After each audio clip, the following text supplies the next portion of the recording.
Here are 5 tips for varnishing that you definitely need. So first thing, what's a varnish? Varnish is something that protects either your acrylic or oil paintings from dust and dirt and keeps it safe over a period of time. When do you varnish?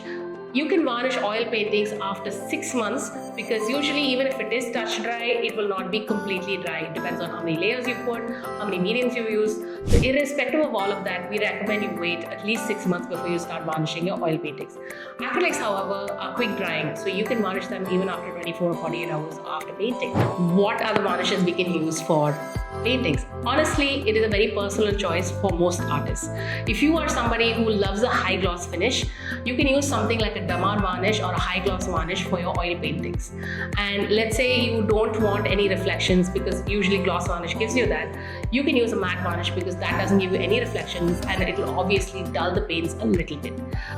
Let's say you're undecided, you can use something like a satin varnish, which is an in-between. It's neither too glossy nor too matte. So when you're applying varnish, make sure that you're in a dust-free area. Run a microfiber cloth through your painting, and if you're using a liquid varnish, make horizontal strokes and then vertical strokes to even out the entire painting. If you're using a spray, maintain a 1 feet distance from the easel and do a Z motion so that you get even coats. The one other thing I would recommend is, if you want to give an extra coat, you wait for some time for the initial coat to dry before you go for the second. One pro tip I would give you though is make sure you don't use something like bubble wrap or something very tight to wrap your paintings after varnishing, because there is a chance of those impressions transferring to your painting. I would also recommend that you store them painting side facing the wall, because it has a tendency to not collect too much dust.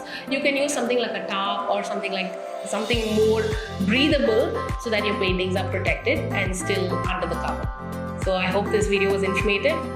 Make sure to click that follow button and send this video to an artist friend that you love. Bye-bye.